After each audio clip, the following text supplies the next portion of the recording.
Hello students, आज मैं आपके लिए टॉपिक लेकर आई हूँ अकाउंटिंग प्रोसेस, जो क्लास 11th अकाउंट्स चैप्टर 1 का है।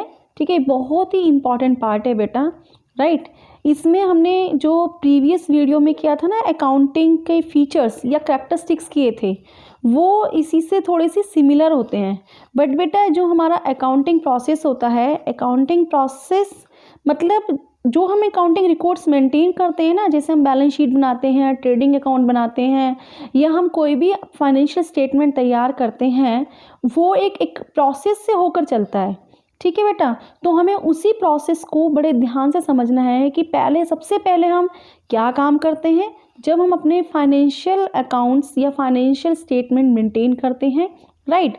तो फर्स्ट स्टेप है हमारा फाइनेंशियल ट्रांजैक्शंस और इवेंट्स, मतलब जो भी बिजनेस के ट्रांजैक्शंस और इवेंट्स हुई हैं, ठीक है। ट्रांजैक्शन समझते हो ना, एक्सचेंज, राइट। वो फाइनेंशियल करैक्टर की हैं या नहीं है, मतलब कुछ तो ट्रांजैक्शंस नॉन फाइनेंशियल करैक्टर की होती हैं, कुछ ट्रांजैक्शन फाइनेंशियल करैक्टर की होती हैं, मतलब जिनको हम मनी टर्म में जो है लिख सकते हैं। ठीक है, जैसे कि मान लो हमने 1000 यूनिट्स जो हैं 1 लाख रुपीज़ में बेचे, राइट, तो वो फाइनेंशियल ट्रांजैक्शन हो गई, राइट। अगर हम कहें कि भाई हमारे जो है मैनेजमेंट में जो मिस्टर ए हैं, जो मैनेजर हैं, वो बहुत ही ज़्यादा जो है एफिशिएंट मैनेजर हैं, राइट, तो वो बहुत ही हमारे लिए इम्पॉर्टेंट एसेट हो गया हमारी ऑर्गेनाइजेशन के लिए। बट बेटा उस टाइप के इवेंट्स को हम रिकॉर्ड नहीं करते, फाइनेंशियल ट्रांजैक्शंस को हम जो है रिकॉर्ड करते हैं। ठीक है, उनको हम मेज़र करते हैं, राइट। अब हमने ये आइडेंटिफाई कर लिया कि हमारी ट्रांजैक्शन फाइनेंशियल नेचर की है। अब उसके बाद हम सेकेंड स्टेप क्या करते हैं, सेकेंड स्टेप में हम रिकॉर्डिंग करते हैं। रिकॉर्डिंग कैसे करते हैं? अब रिकॉर्डिंग करने का भी बेटा एक सिस्टम होता है, ठीक है, एक मैकेनिज्म है जिसको हम जर्नल के नाम से जानते हैं। जर्नल है बेटा एक बुक्स ऑफ अकाउंट होती है, ठीक है, एक अकाउंटिंग बुक होती है जिसको हम बुक्स ऑफ ओरिजिनल एंट्री भी कहते हैं, राइट। इसको हम बुक्स ऑफ ओरिजिनल एंट्री, इसका दूसरा नाम है, राइट। तो उसमें हम जो है सारी की सारी जर्नल जो है वो लिखते हैं, सारी ट्रांजैक्शन जो भी हमने मनी के फॉर्म में बिजनेस के अंदर जितनी भी ट्रांजैक्शंस की हैं, उन ट्रांजैक्शन को हम लिखते हैं, एक पर्टिकुलर सिस्टम में लिखते हैं, पर्टिकुलर मैनर में लिखते हैं, राइट। और फर्दर इस जर्नल बुक को, इस बुक्स ऑफ ओरिजिनल एंट्री को भी हम आगे फर्दर डिफरेंट पार्ट्स में डिवाइड करते हैं। मतलब डिफरेंट पार्ट्स में जो हम डिवाइड करते हैं, ये अलग अलग नेचर की बुक होती है। जैसे कि फॉर एग्जांपल कैश नेचर की जितनी भी ट्रांजैक्शंस होंगी वो हम कैश बुक में एंटर करेंगे, और जितनी भी परचेज नेचर की ट्रांजैक्शंस होंगी वो हम परचेज बुक में ट्रांसफ़र करेंगे।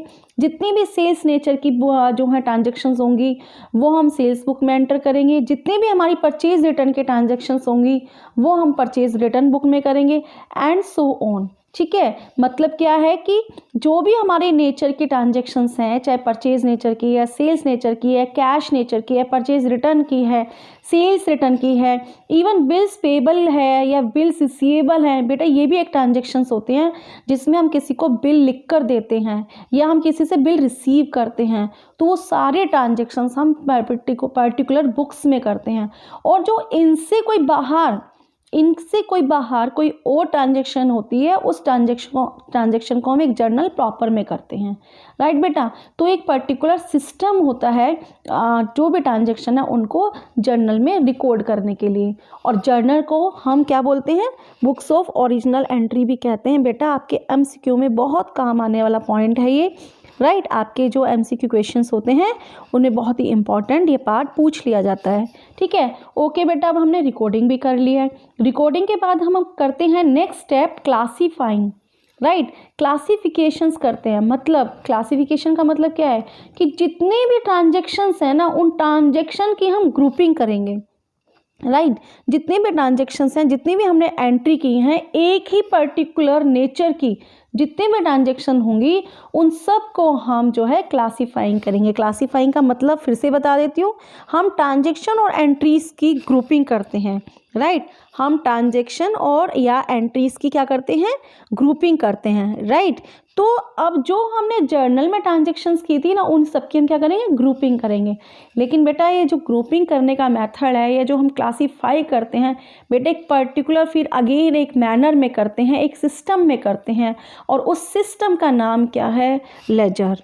क्या नाम है उसका, लेजर, ठीक है। लेजर भी एक पर्टिकुलर जो है बुक होती है, एक पर्टिकुलर सिस्टम होता है जिसमें हम एक अकाउंट, इंडिविजुअल अकाउंट बनाते हैं, और उन इंडिविजुअल अकाउंट के हेड के अंदर हम जो है सिमिलर नेचर की एक्टिव ट्रांजेक्शन्स को एंटर करते हैं, ठीक है। जैसे कि सपोज़ हमने एक मंथ का अगर हम अकाउंट बना रहे हैं, एक साल का हम पूरा अकाउंट बना रहे हैं, या एक साल के एंड में हम ट्रांजेक्शन को पूरा कंक्लूड कर रहे हैं, तो हम ये देखते हैं कि मान लो मिस्टर राम है, मिस्टर राम से हमने जितने भी ट्रांजेक्शन्स की हैं पूरे साल, चाहे हमने उसको सेल किया है, चाहे हमने उससे परचेज़ किया है, चाहे हमने उससे कैश रिसीव किया है, जो भी ट्रांजेक्शन की हमने राम के साथ, तो राम अकाउंट में, राइट, राम अकाउंट में एक जो है सारी ट्रांजेक्शन एक प्लेस पे आ जाती हैं।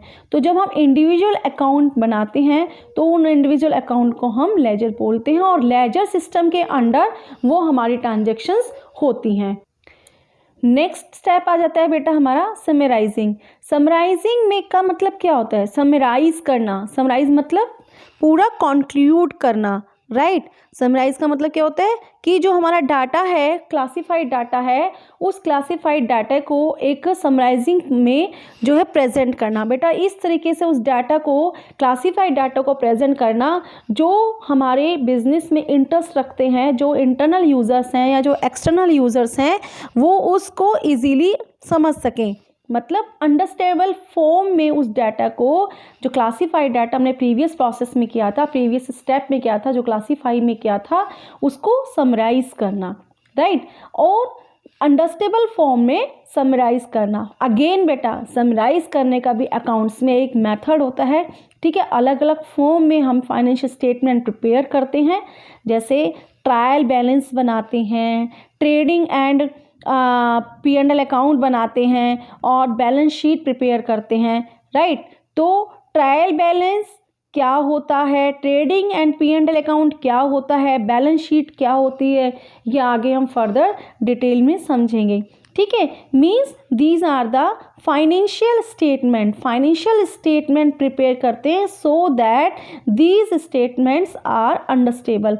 मतलब ये स्टेटमेंट जो है अंडरस्टेबल हो सके। जो इंटरनल यूज़र्स हैं और जो एक्सटर्नल यूज़र्स हैं, इन स्टेटमेंट को, इन फाइनेंशियल स्टेटमेंट को रीड करके हमारे बिजनेस की फाइनेंशियल पोजीशंस को देख सके, चेक कर सके। अंडरस्टैंड बेटा। समराइज करने के बाद फिर हम क्या करते हैं, नेक्स्ट स्टेप एनालाइज करते हैं और इंटरप्रेट करते हैं। एनालाइज मतलब जो हमारी ये स्टेटमेंट हैं, फाइनेंशियल स्टेटमेंट हैं, इसको हम एनालाइज करते हैं। एनालाइज एंड इंटरप्रेट मतलब कि क्या हमारे बिजनेस में क्या, कितना प्रॉफिट हुआ, कितना लॉस हुआ, हमारे बिजनेस की फाइनेंशियल पोजीशन क्या है, प्रॉफिटेबिलिटी क्या है। मतलब एक मीनिंगफुल जजमेंट प्रिपेयर करते हैं। एनालिसिस के अंदर क्या करते हैं, एक मीनिंगफुल जजमेंट प्रिपेयर करते हैं, जिससे कि हम आगे फर्दर कोई अगर डिसीजन लेना चाहें तो हम फर्दर कोई डिसीजन इजीली ले सकें। अंडरस्टैंड बेटा। हाँ जी बेटा। फिर लास्ट स्टेप है हमारा कम्युनिकेटिंग टू यूज़र्स। इस स्टेप के अंदर हम क्या करते हैं, जो हमारे यूज़र्स हैं ना, यूज़र्स मतलब जो हमारे इंटरनल यूज़र्स हैं, जैसे कि हमारा मैनेजमेंट है, हमारे एम्प्लॉयज़ हैं, हमारे शेयर होल्डर्स हैं, ठीक है। और एक्सटर्नल यूज़र्स जैसे कि हमारे बैंक हैं, गवर्नमेंट है, कम्युनिटी है, सोसाइटी है, पब्लिक है, जो हमारे बिजनेस की फाइनेंशियल पोजीशन को जानना चाहती है, जो हमारे जो सप्लायर्स हैं, जो हमारे कस्टमर्स हैं या कंज्यूमर्स हैं, राइट, जो हमारी बिजनेस की फाइनेंशियल पोजीशन के बारे में जानना चाहते हैं, उनको हम अपने रिजल्ट्स कम्युनिकेट करते हैं, राइट। हम अपना फाइनेंशियल डाटा उनको जो है प्रोवाइड करते हैं in the form of financial statement. Financial statement कौन सी है हमारी, ट्रेडिंग एंड P&L अकाउंट है हमारी, और बैलेंस शीट है हमारी, राइट। तो इस फॉर्म में हम अपना फाइनेंशियल डाटा फाइनेंशियल स्टेटमेंट की फॉर्म में कम्युनिकेट करते हैं, ताकि जो हमारे यूज़र्स हैं वो हमारे फेवर में या कोई डिसीज़न लेना चाहते हैं तो वो राइट टाइम पर प्रॉपर एप्रोप्रिएट डिसीज़न ले सकें। ओके बेटा, तो हमारा ये टॉपिक यहाँ पर कंप्लीट होता है। आज का टॉपिक हमारा क्या था? Accounting process. बहुत ही ज़्यादा इंपॉर्टेंट है अकाउंटिंग प्रोसेस। इसका ऑर्डर आपको याद करना चाहिए क्योंकि एमसीक्यू में इनका ऑर्डर पूछ लिया जाता है। Right, again I will repeat: financial transaction और events, second recording, third classifying, fourth summarising, fifth analyzing and interpreting, sixth communicating to users. Understand बेटा? Okay class, okay students, thank you for watching my video. अगर आपको मेरी video अच्छी लगती है तो please comment कीजिए और मेरे चैनल को सब्सक्राइब कीजिए। Thank you.